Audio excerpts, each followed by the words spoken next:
Now, you did a debate on pornography recently. I did. Tell me about that. So this was sort of like when you conquer an enemy and then you, just as a humiliation ritual, 10 years later, you go through and you like execute all the old generals, like just to like totally mog on the conquered people. So there is a transgender individual whose name is Brianna Wu, and this person was involved. So it's a fella. Yes. Okay. This person was involved in a phenomenon called Gamergate.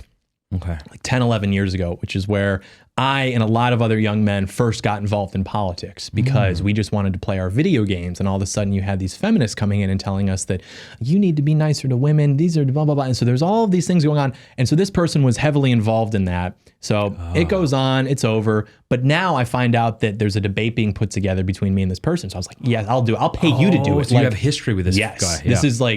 This would be like, what's a good example? Did you see The Northman? No. Or Red Dead Redemption, maybe the video game. It's like if your father were executed and you grow up and you see it happen and you grow up now and this guy's old and decrepit and now you're the strapping young man and you go and you find him at his homestead and say, it's like, my name is Inigo Montoya or whatever. You killed my father. So it was that sort of dynamic. So we were debating the issue of pornography, and I was approaching it from the position that we should completely ban it. And this person didn't really have any opposition to that. Their entire argument was simply, well, I work in policy and this would be so complicated. They wouldn't even concede, like, okay, ignoring the logistics of it, the resolution of this debate is, should we? It's an ought question. And can you at least meet me there? And they refuse to do that. Not, is it possible? Is it even possible in a democratic republic where the vast majority of people are open to it? That's not the question. Exactly. Should we? Yeah, ideally. And he completely refused to even acknowledge or concede that.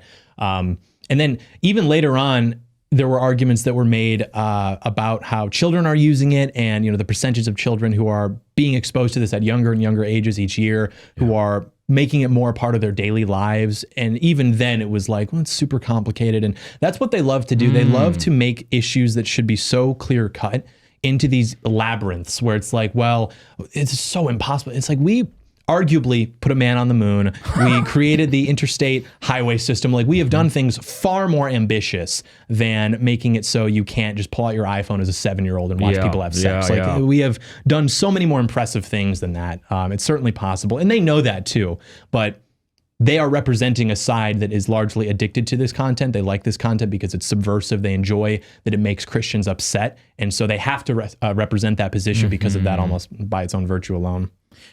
Forgive me if this is too personal, no need to answer it, but is this something that you've had in your history that you then decided was evil and tried to overcome? Or is it something that from a young age you were like, I know why porn's evil, I don't want to get involved in it? It's like, if you're a young guy with internet access, you're going to at some point watch this stuff, especially growing up. You go to middle school, high school, and your friends are like, did you know that you can just see this? And it's like, wow, that's interesting. Yeah. But it was never like a huge problem. And honestly, when I first started speaking out against it, it was for two reasons. One, I noticed that my friends weren't dating women. They weren't talking to women. They were like totally just...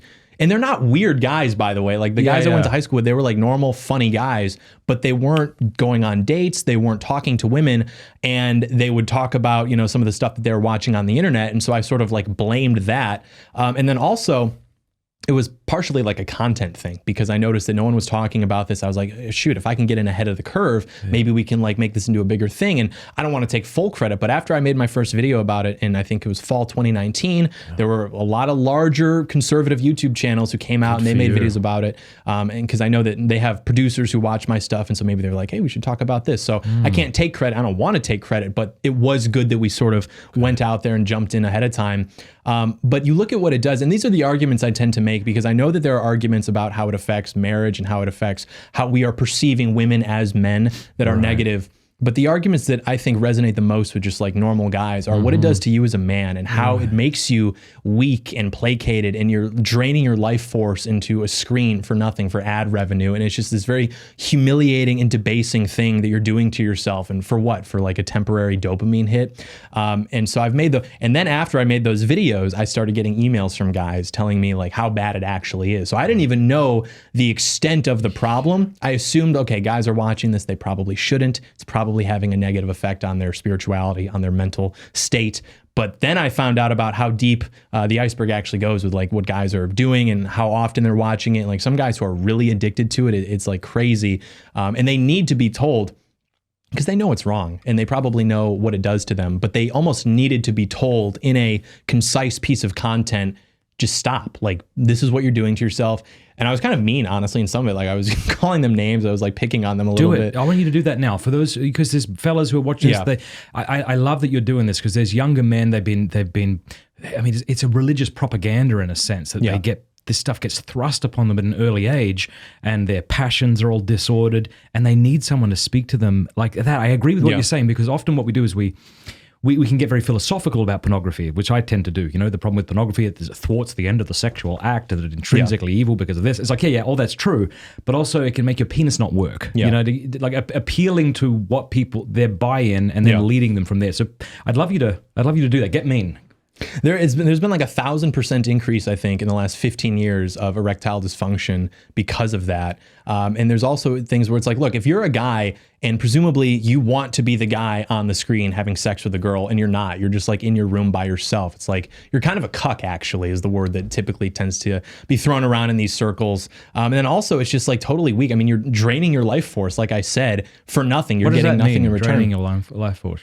You know, there are some right-wing theorists who would say that like a man's semen is literally his life force. Okay. And like boxers, for example, famously will not have sex like 2 weeks before a fight because they retain that and they want that sort of, because as a man, you know, your testosterone goes up, you're more in tune with life, you're more dialed in. Whereas if you're just in your room, you know, jerking off 3-4 times a day, you're like weak. You have no motivation to do anything because it fries your dopamine receptors, and your dopamine receptors, dopamine as a hormone, that is what makes you go out and do things and chase achievement and accomplishment. And if you're just draining that for, you know, pixels on a screen, it's like, what are you doing?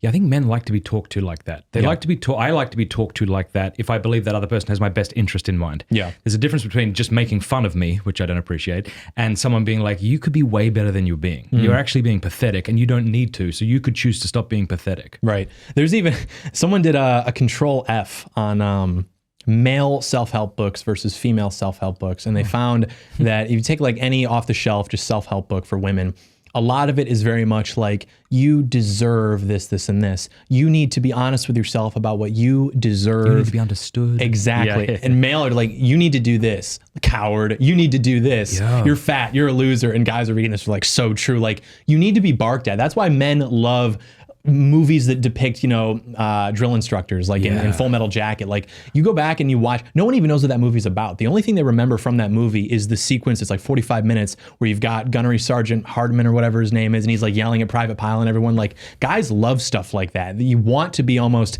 like just a monkey waiting to be shot into space in a uniform with a bunch of other guys going through like some terrible experience. Like, in the moment, if you're doing like conditioning workouts in high school, or you're like carrying, you know, 60 pounds of tent equipment up a hill in Boy Scouts, it sucks. It's the worst thing ever. But you look back and it's kind of like, do you remember when we had to do that? Like, it's a great experience. And yeah, so guys, they need to be talked to like that. And that's one of the problems too, is nowadays fathers, if they're even involved, they largely have adopted this sort of, well, I'm going to be rational. I'm going to explain to them and get down to their eye level and tell them things. And mothers too, who we love, but they are not equipped to raise young men by themselves, obviously, because their instinct is going to want to predispose them towards being nurturing and being protective. And I can remember my mom, even, you know, I would do something really bad and my dad would want to yell at me and he would want to, you know, spank me or whatever. And my mom would shield me. And at the time I thought, oh, mom, he's my savior or whatever. But I needed that, actually. I was doing some pretty stupid stuff. Yeah. So it was good to have that sort of balance, of course. And I think that as men are sort of chasing that father figure because maybe their parents are divorced, because their father, for whatever reason, is just like weak and just wants to sit in the lazy boy and watch, you know, the Dallas Cowboys or something. They seek that in guys like Jordan Peterson and Joe Rogan. What does Jordan Peterson do? Jordan Peterson takes fatherly advice and explains it through the lens of like Jungian psychology. Does that need to happen? For some people it does, sure. It's like great content. And that's why it resonated so much with so many millions of men who maybe weren't told that, maybe didn't have that communicated to them sufficiently, but it's like it worked. And so the interesting thing about content like that isn't so much like, oh, this is a model that works. It's like, well, why does it work? What is happening within our culture where young men need to be told these things that would have been so self-evident to guys even maybe in your generation? Hey, thank you so much for watching. Before you go, do us a favor, leave a comment, let us know what you thought of the video, like, and subscribe.